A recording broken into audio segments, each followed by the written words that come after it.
Hey, there it is. We got Johnny Costin's name on the intro. About time, man. Johnny was ready There you go. to jump. Finally. Johnny was ready to jump off this train if we can get his name on it.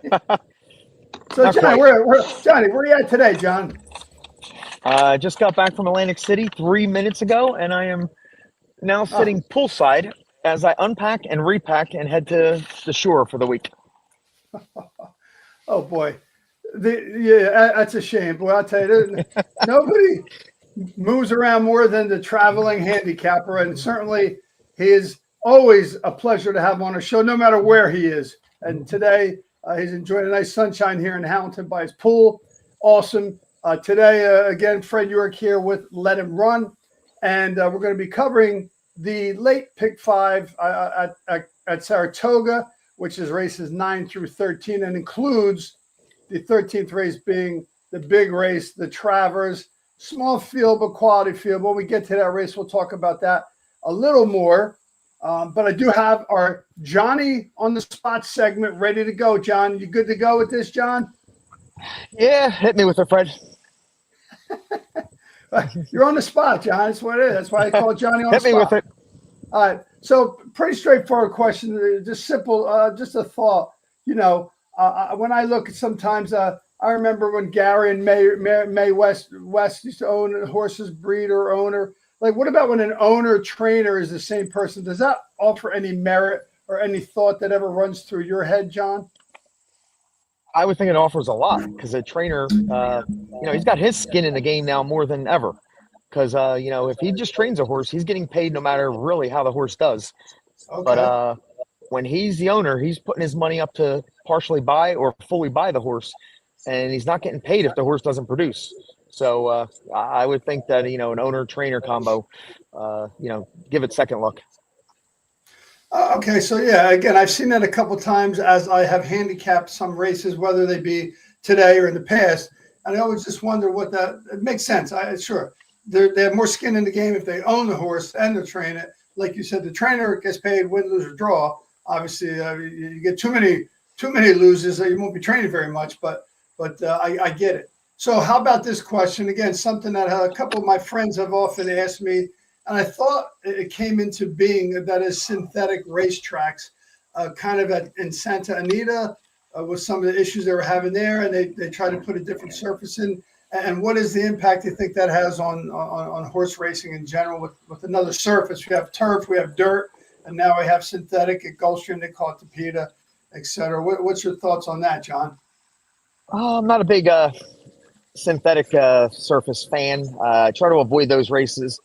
I think it ruined Gulfstream Park. Really don't even look at Gulfstream anymore because of the synthetics. If they treated it like a secondary track, if they treated it like a secondary, like a secondary surface, if it comes off the turf, then they could run those turf horses on the synthetic. But when you're karting in advance, 4 to 5 to 6 synthetic races a day, it just took over, for their dirt and turf racing. So I'm not a fan of that. But handicapping it similar to a turf race, the way the races are run, the turn of foot you need on a synthetic, usually not many biases on a synthetic. I mean, it's a fair track that you could come from anywhere. With dirt, you might get, speed favoring golden rail, or, the speed's backing up and the closers are come flying. So, but the synthetics, it's very tough to handicap. I mean, it's tough to, put a finger and have a really good positive, opinion on any synthetic races, in my mind. Yeah, the only thing that I have seen, as you know, I do quite a bit of handicapping at Gulfstream, is when it does rain. Of course, they take it off the turf and put it on the synthetic. The synthetic track with some rain, some moisture, it tends to pack down a little bit more, and it does favor speed horses. So if you're looking at a race, or at least I know you're not. If I'm looking at a race and the synthetic, it rains and it gets packed down, of course, as we all know about speed, I think that gives us a little bit of a better chance, and maybe let me favor a speed horse even more. But okay, Johnny, you're now off the spot, John. But let's go moving on to our late pick five at Saratoga, races 9 through 13. We're going to start with race 9, which is the Personal Ensign, a grade 1 $500,000 race, 1 1/8 miles on dirt. And that obviously is going to be a factor in terms of which horses that we're going to like here. John, you're gone. We lost you, John. Did you fall in the pool, John? Did the bird take the camera?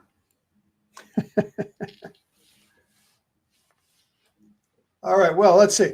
While John is hopefully reestablishing his connection here, we'll continue to talk about the races. So Saratoga race, race 9, again, is a mile and an eighth on the dirt. There's a couple horses in here who I am leaning towards. And one of the bigger horses that I really like in this race, while we're still waiting for John to get back with us, is the number 1 horse, Randomized, being ridden by Manny Franco, who rode him very nicely in a Grade 1 race at Saratoga about five races back on June the 8th. Went to the front. He was on the rail that day, went to the front, and basically ran away from the field. Again, that was a quality race. It was a Grade 1 race at Saratoga last year, about a little more than a year ago. Hey, John, he's back. Welcome, John. All right, there you go. Actually, got too hot by the pool, and my iPad shut off because the I'm temperature glad was you're too okay. hot. I was telling our viewers, I hope you didn't fall in the pool. No, it was too hot out there, so I had to come in the shade. Well, hopefully we're going to be hot too, John. So let's get back to that thought about what we were looking at with the 9th race at Saratoga. We lost you again, John. 1 second. I'm just trying to get my AirPods connected here. Okay, Hang no on. problem, bud. Yep, you let me know. All right. All right, we good?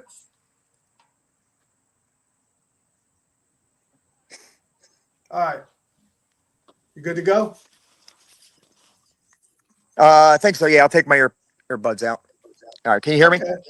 Oh, I can hear you fine. Perfect. So race 9, I kind of went ahead and talked about 2 horses that I like. I love the one, Randomized, Manny Franco on him. He ran a very nice race about 6 races back at Saratoga about a year ago, same distance, came off from the rail that race as well. And I think, that's a big factor for him. He already ran the rail there and ran very well. The other horse I kind of like here, before I let you give us your shots, John, is the 6, Leslie's Rose. I think this horse certainly has the opportunity to close into some speed. I think there is enough speed in this race that he could get a nice stalking trip and close in. And again, of course, you have Irad back on him again. He already ran here at Saratoga at the distance about a month ago. So it's familiar with the track, won that race. It was a Grade 2 race, the Shuvi.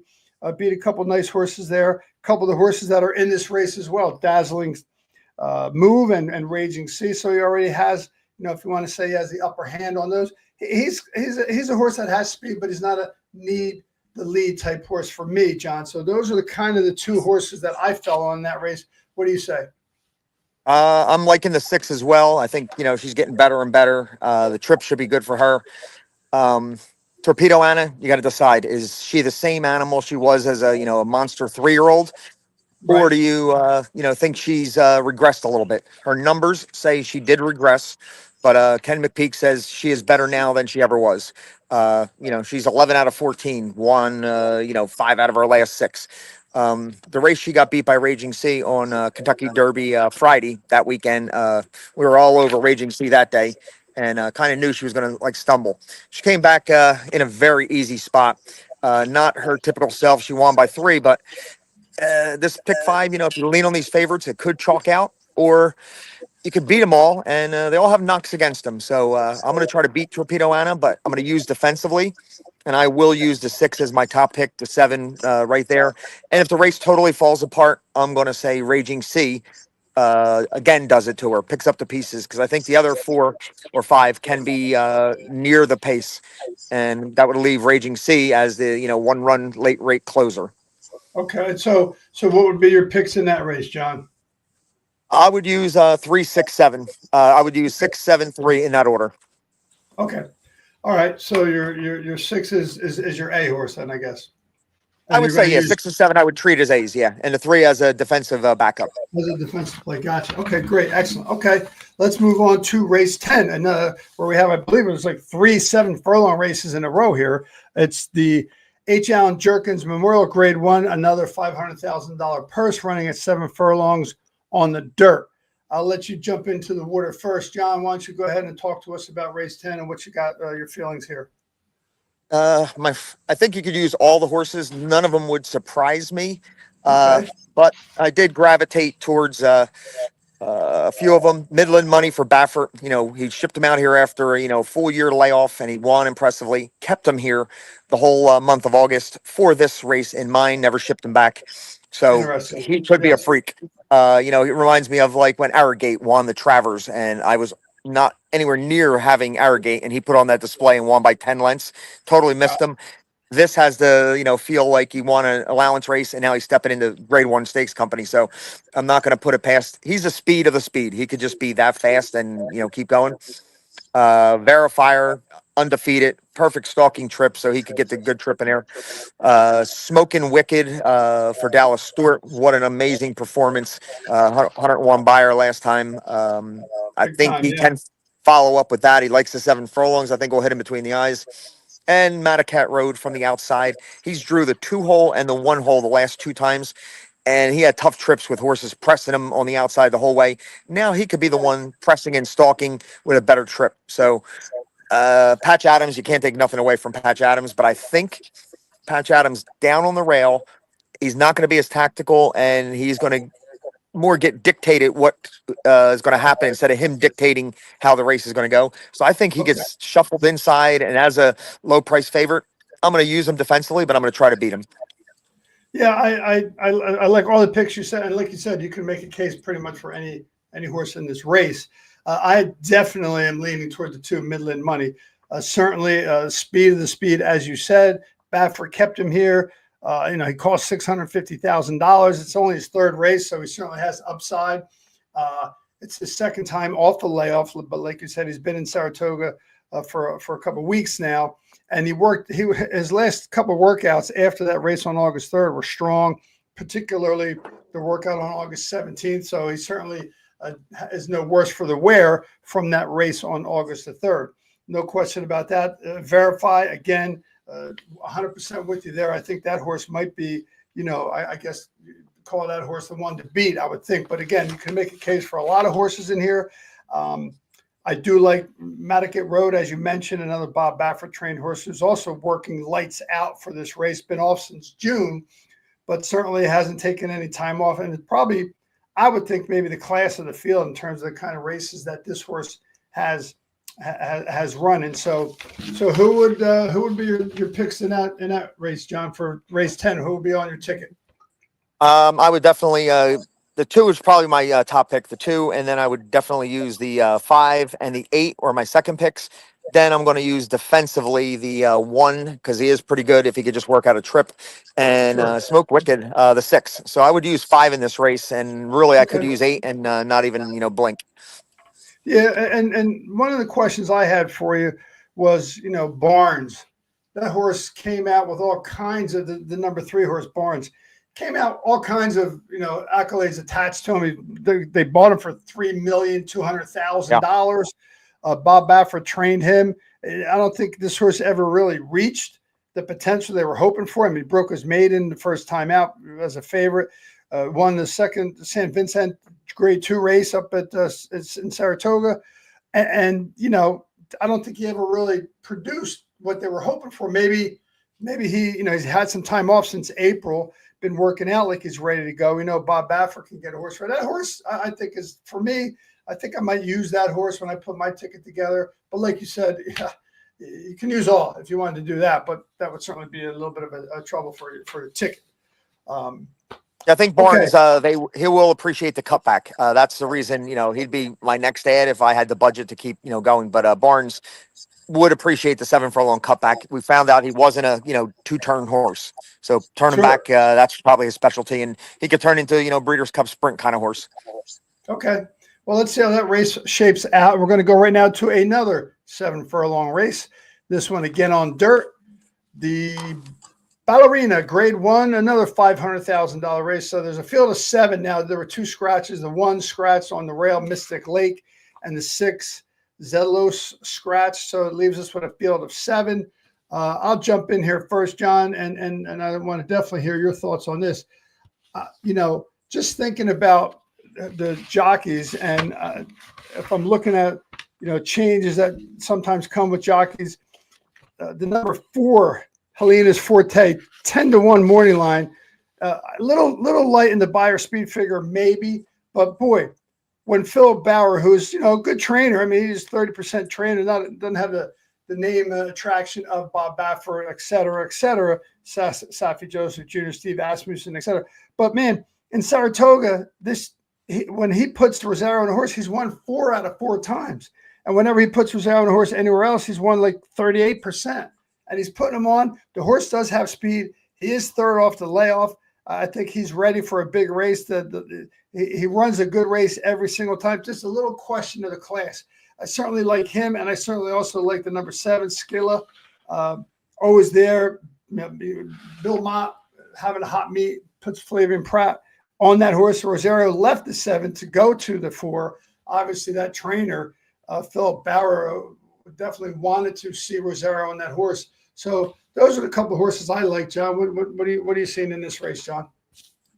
I was going to try to beat the 7 Stilla. I was going to try to get, past that one, but, so consistent right there. Like you said, Belmont, absolutely great meet. So it's tough to leave that one off the ticket.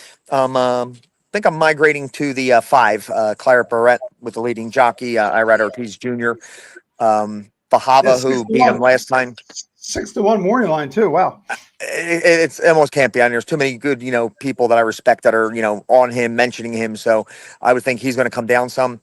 And the Baffert from the outside controlling, the pace from the outside hole. He's not going to be in.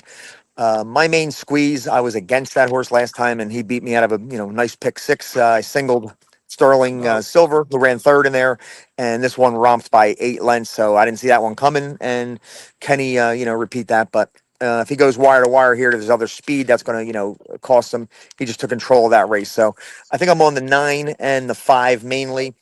And I think the 3 can pick up the pieces, come flying if race heats up. And Brightwork. Brightwork, if you go back to Loving Saratoga in the beginning of summer last year, he was the hot horse and reeled off 4 in a row. So maybe Brightwork can wake up, but I'm going to, go with the 5 and 9, defensively the 7. So 597 would be your ticket on the 11th race. Got it. But I would throw the 2-3 as crazy bombs in a pick 5 sequence, trying to make it happen. Okay, all right. So we got some good horses there to look at. I'll be putting Johnny's ticket up as we go along here. Let's go ahead now and look at race 12. Again, another 7 furlong race. I thought in my mind when I looked at this, I thought this was one of the more wide open races in my opinion. There was a couple scratches. The 3. Full Moon Madness scratch, and I think that was the only scratch. So still got a nice field of 10 horses in here, John. So again, why don't you take the reins here and run with this one? It's probably my best bet of the day, best value play for sure. I'm all in on Scotland, the 8 horse with Junior Alvarado and Mott. 12-1. Yep. I doubt if we're going to get that. I'm hoping to get like 8-1. But if you could beat Bookham Dano, that'll, really open up this pick 5. Bookham Dano, has done nothing wrong. Probably the greatest Jersey bred could be ever. Like right now, he's in that conversation. So, he can't do no wrong. And Paco rides him to a T. Tough to beat him, but I think, it's the best field he's ever faced by far. Then you got the 2 Brad Cox, how to draw the 1 and 2 hole. Most won it. I think he wants to, turn back. This is going to really help him. Vicious Bay, he's always was a good horse in the lower classes, but now I think he's just figuring it out. And he would always just get the lead and wait on horses to come to him. But now I think he might have figured it out, and now he knows what to do. But the 1 and 2, Brad Cox has not been hot the last 2-3 weeks. So I was fading Brad Cox, but he did wake up yesterday and win 1 or 2. So maybe he's on the upswing. My 2 crazy ones, the 5 and the 6, the 2 closers. So if the race falls apart, and I'm hoping that, Scotland gets first run, and then my 2 crazy closers, the 5 and a 6, come running with them. and Book'em runs into a little bit more trouble this time than we've seen in the past. Uh, Again, we're on the same page with a lot of those thoughts on those picks. I certainly think the 7 Mulligan is could be the speed, but he's going to have company. I think there's a couple other horses, John, that can run with that horse, but I got a feeling that horse is certainly going to go to the front and see if he can hold on for the 7 furlongs. There is kind of an bias here in terms of what Brisnet looks at when they look for horses that will go to the front, and that certainly fits Mulligan's style of running. I totally agree 1,000% with the 8 Scotland, because again, Ma Alvarado, you put them in any kind of stakes race, and you're going to really if you leave them out, you're going to leave them out at your own peril. Not going to have a good option there to not put them on your ticket if you want that ticket to hit. Just a question. So, the other horse in here that the people have talked about a little bit is I don't know, he's 30-1. Hold My Bourbon. He's very cheap. I've just reading through some of these handicappers, other people that I've been looking at and listening to and following. A couple of them have talked about. He's 30-1. It's crazy. Louis Saez is on him. I mean, class way out of his class, but I mean, Saffie Joseph Jr., brings him in here. Last time he ran the 7 furlong race in the beginning of August, he won again. It was a very cheap race. There was 11 horses in the race though, and he put up a 98 Beyer. His Beyer, I don't know if that fits or not. What do you think that horse is a total throwout, John? No, I think he could definitely. I was there that day. If you use him, it's a crazy shot, but that might be one for like an under. Like the reverse try key, where you key a 30-1 shot in second and third with the principal. So that might be a horse that fits that profile. I was there on August 2nd. That was Whitney weekend, and this horse won impressively. He did it well on the front end, held on. But this is a different world jumping in against these horses. These are Breeders' Cup horses here, and he's running optional claimer. So I mean, you have to really stretch to find him. Yeah. He'd have to step up big time, and I tend to feel the same way. Just wanted to get your thoughts on that. Okay, so that's race 12. Now we go to the big one, John. The DraftKings Travers Grade 1, 1,250,000 race, 1.25 miles on dirt. But before I do that, John, what were your picks in race 12? In race 12. I'm probably going to be a narrow there because I want to go deep everywhere else, and it would probably be 2, 4, and 8. Okay. 2, 4, and 8. Trying to pick the right Brad Cox, but I like both of them. But for tickets budget purposes, I'm leaving off the 1 and the 5, my 2 long shots, and I don't like to do that. But I'll play a bigger ticket on my own. But for budget constraints, I had a narrow there somewhere. 2, 4, 8. Okay, cool. Okay, so race 13, again, you talked about you're going to try, like a lot of people probably are going to try and beat Sovereignty. What's your thoughts on that situation? How do you think that can happen? Just because it's a 5-horse race, I'm trying to come up with a scenario how it could happen. Last time he ran, I was all in, single to Baeza. Baeza ran second, ran his eyeballs out. Sovereignty was 80% cranked up and just won for the fun of it. And Baeza did everything he could. And I was all in on Baeza, figuring this was the day we're going to get Sovereignty. But I said after that race, I'm never picking against Sovereignty again. That's just crazy. But a 5-horse race, stuff can happen here. Magnitude is going to get out there and wing it. If Bracket Buster, puts any kind of pressure on him. If not, Sovereignty is going to have to go a lot sooner than he wants to. So he's not going to be able to sit back like he has been. He's going to have to be, near the pace. He can't let Magnitude get 8 lengths away from him. Mm-hmm. Too far out because he'll never catch him.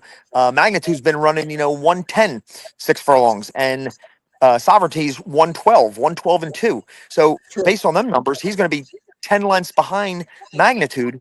And that's Sovereignty's race. Now you're going to force Sovereignty to go 111, 110 and change, something he really hasn't done.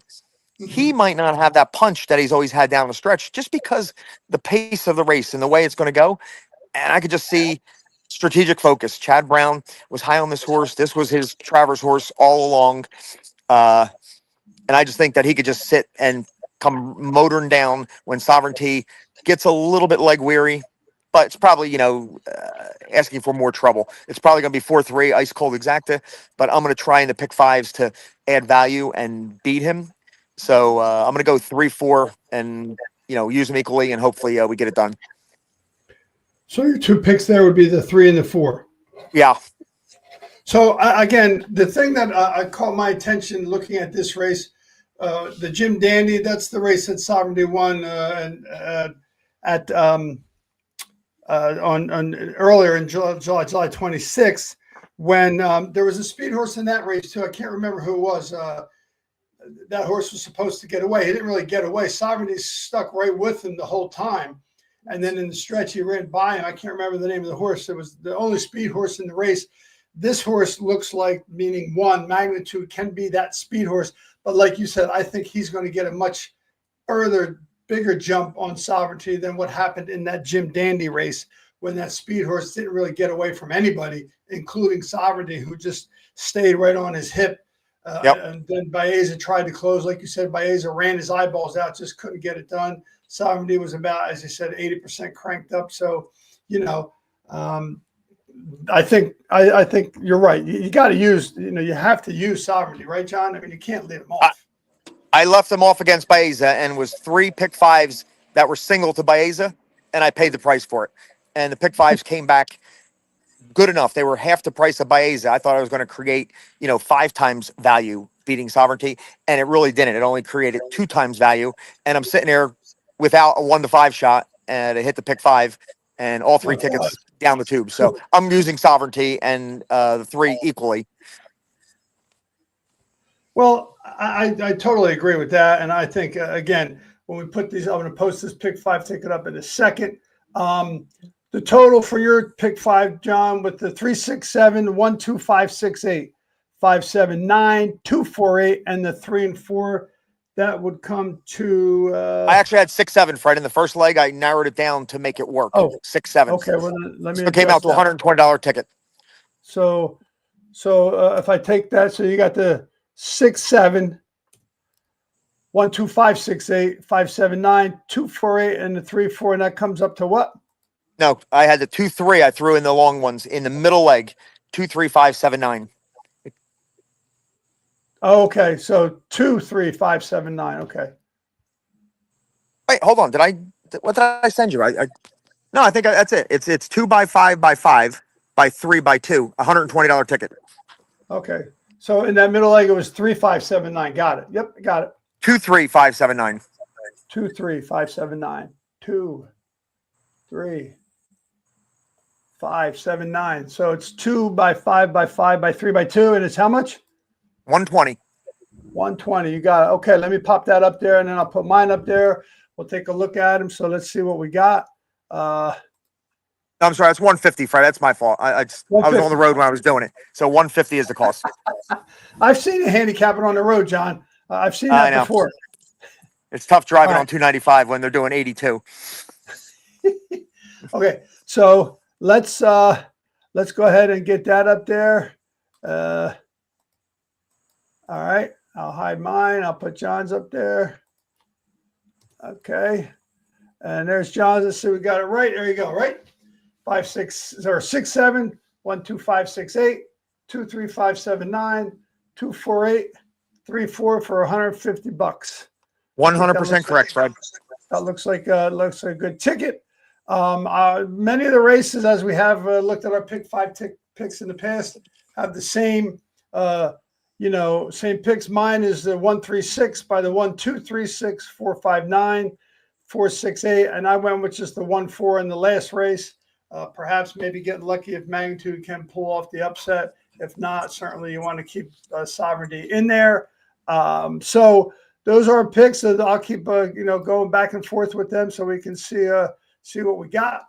And any final words on this situation, John, with the Saratoga kind of getting ready to close out? I hate to see it go, but we got at least another weekend of good running, good racing coming up here on Labor Day weekend next week. Any final thoughts before we check out and I go on to Gulfstream? No, I think, like you said, it's closing out next weekend, and the weather's been good on the weekends. They caught a nice run in August with good, turf racing going on all month. Weather's been beautiful up there. It's been great racing. So hate to see it go, but on to Keeneland and Kentucky Downs around the corner. So time's just Sure. flying. Some good tracks to look at, John. So, all right, John, thank you again for coming on. Appreciate it. Always good to talk to you. Look forward to talking to you again soon. Good luck. I'm sure we'll be communicating throughout the day with some of our thoughts, and hopefully we both come up with some winners, John. All right. Good luck at Gulfstream for you, and good luck for all of us at Saratoga. See you guys. All right, John. Have a good one, bud. Thank you again. Talk to you. All right. So let me go ahead and run through the picks that I have for Gulfstream Park. Race 7 at Gulfstream Park. We're doing the late pick 5, so that's going to run races 7 through 11. If you followed our show, we talked about, we revamped our show, or revamped our write-ups that we have in the Florida Sports Talk, where we instead of just having a top pick and 2 contenders, we did a top pick and our number 1 contender. So in every race, we picked 2 horses. So want to go through those 2 horses so our viewers can check that out. And race 7, 4:10 Eastern Standard Time, is a mile 70 on synthetic. All the races have been taken off the turf, and they're all on synthetic, any of the turf races. This is a synthetic race from the start. It's a claiming $8,000 race. My top pick is the number 6, Mr. Brazil. He's 5-2. Number 1 Prime Power just missed last time out. Jockey Lionel Reyes stays aboard. The workout on 8:14 says that this horse is ready to go. I think he'll handle the mile and 70 with no problem. My top contender is the number 3, Sir Ascot, 7-2 morning line. In very good form right now, which in a race of this magnitude, you can definitely look for horses that are in form. It's a lower level race at Gulfstream Park, claiming 8,000, non-winners of 2. So if a horse is in form, that's a real plus. This horse also has an E rating from Brisnet, so it certainly will get to the front and should be solid. Okay, the 8th race is a really, really cool race.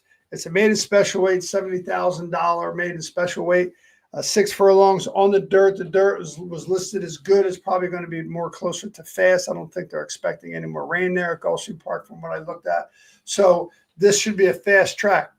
My number 1 pick here, and probably everyone's number 1 pick, is the number 3 horse, Strategic Reserve, being trained by Safi Joseph Jr., being ridden by Edgar Zayas, and purchased for $435,000. So it must have looked pretty good when they were going through the auction. Out of a Munnings sire, definitely got speed, working out like clockwork. No question this horse is going to be probably everyone's top pick. The morning line 4-5 certainly is going to be that or less. There are some other horses in here that people are going to take a look at. What I found was interesting, though, that horse, as I mentioned, was bought for $435,000. If you add up all the purchase prices of the other horse, every other horse, all 5 other horses, there was a scratch of the 6. But even with him, I added him. $129,000 is the total value of all those horses. This horse was purchased for $435,000. I know the horses don't know that. I know it doesn't matter. A good horse is a good horse, but I just thought that was kind of interesting. But my top contender is the number 7, Scotty Too Hotty, ridden by one of my favorite jockeys, Jaramillo. Certainly working out like this horse can be ready. I love the fact that he's outside the horses, could avoid trouble if there's any trouble that comes up. Horses, obviously, at this young age, many of them or all of them are first-time starters, except for the 4 is the only horse who has experience. So they're all first-time starters, so anything can happen when they come out of the gate. So that's why I also wanted to use these 7 as my second choice, or I would call it my top contender. So those are the 2 horses in that race.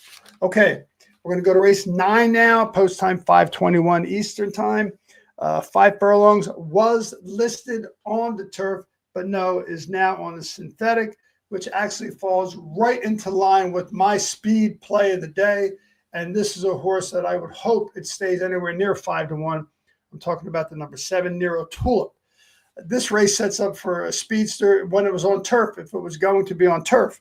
And this horse last out won on synthetic. So he already has proven that he can run on synthetic. Won easily in a claiming 17-5 race. This race is a little bit above that grade in terms of optional claiming 25,000. Certainly, Rohan Crichton, great trainer, has had this horse working out on synthetic, assuming this race was going to be on turf, not on turf, on synthetic. This horse has been blazing on synthetic in his workouts, and I think this horse, Nero Tulip at 5-1, the number 7 horse, is going to blaze again. So that's my speed play of the day. And when I talk speed play of the day, I think it's important that you pay attention. So let's see what happens on that race. I also picked Top Contender, the number 2, Cruising Man. Hot jockey Raylo Gutierrez, who doesn't run very many races but can hit at 32%, takes the ride for, this is Rohan Crichton's second entry. Again, he has the 7 Nero Tulip, and he also has the 2 Cruising Man. So if Nero Tulip fails to fire, which I seriously doubt, then this horse could possibly pick up some of the pieces. So those are the horses that I'm looking at in that race. Okay, let's go to race 10, 6 furlong claiming race on the dirt. It's the lowest claiming level that they have. It's at Gulfstream Park again. Nothing to be worried about. There's still a lot of good horses in here. I picked the number 5 horse as my top pick at 7-2 morning line. It's Only Words, and certainly this horse looks like to me, with Jaramillo on him again, that he is in the right spot to win again. He's hot in the claim box. I mean, he gets claimed so often, which means the horse obviously gets a lot of attention. Jaramillo won at Gulfstream Park at 6 furlongs on him back in May 29th, won by 9 lengths. In a race that was a little bit higher level than this, claiming 8,000, beaten claiming 8,000. So it's very similar. Didn't run very well last out, broke into the air at the start. So you can draw a line through that 5.5 furlong race.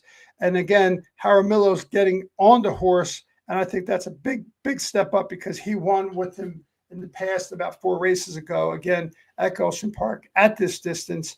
It was a small field, only 4 horses. He won by 9, went out, took the lead, and didn't look back. And I think that's a good possibility here, again, with Jaramillo in the irons once again. Our top pick is the number 2, which is likely going to be the morning line favorite. 9-5, probably going to be perhaps post-time favorite. Getting back into the level that this horse belongs, went up to a claiming $10,000 race. Last time out didn't run very well, but this time is, again, on dirt. Last time was on synthetic, really didn't like synthetic, only ran on synthetic a few times recently, mostly been a dirt horse. Has run 28 races in his lifetime. So this horse has a lot of experience, as many of them do here. The one horse has run in 74 races, so if you look at the number of races that these horses have run, it's kind of interesting. But Fuenmayor, another apprentice jockey, stepped off the horse, and then Greenridge is on, another apprentice jockey. Those 2 jockeys have been doing pretty well down there. Fuenmayor, 3 races back, ran very well. So the horse is still getting an apprentice light in terms of getting in light. So second pick or top contender, or one top contender, is the number 2 Cruising Man. So let's go around to the final race, race 11. We're talking about a mile and 16th on turf. And this race has a lot of good horses. There were a couple scratches, but my pick here, again, I guess I'm getting Jaramillo fever, is the 3 horse Chill Bean. Jaramillo gets on again for the first time, 2 races back at this level. Again, this race was on turf. It's going to be on synthetic. This horse has shown that he can run well on synthetic, and I think that gives him an edge with Jaramillo on him in the morning line up 4-1. The top contender is the number 7, Let's Dance Again. The last 2 tries on synthetic were very strong, and I think, again, because this has been rained off and is on synthetic, that gives this horse, Let's Dance Again, very good chance to win. He only lost by a neck the last 2 times he was running. So I think that's another horse that you would want to use on your tickets. So there is our coverage of the late pick 5 at Gulfstream Park. Again, up on the ticker right now is my pick 5 ticket for Saratoga. This is John's pick 5 ticket for Saratoga. And if you are watching us on X, you can pick us up on X, and I will put my pick 5 Gulfstream Park ticket on there. When I put that together, we'll keep that in a good value, so it's not going to be too high of a ticket, but a valuable ticket to win. I know John puts a lot of effort into his pick 5, uses lots of resources that he has access to that I don't have some of the access to that he has. So let's go ahead and see what he comes up with. But these are our choices for the pick 5 at Saratoga. And that is John's pick 5 right there at Saratoga. 6-7 with the 1-2-5-6-8, with the 2-3-5-7-9, with the 2-4-8, and the 3-4, the big race with Sovereignty in it. So thank you for tuning in. Watch us again on Thursday night when we will have our One Horse Wonder segment. And John will be joining us again to talk about some horses as Saratoga closes out their meet. So just want to say thank you again. Check us out on X. Check us out on Instagram at Fred York 23, Twitter at Let Him Run, capital LET, underscore EM, underscore RUN, capital R. So check it out. Thank you for joining in. And as always, let him run.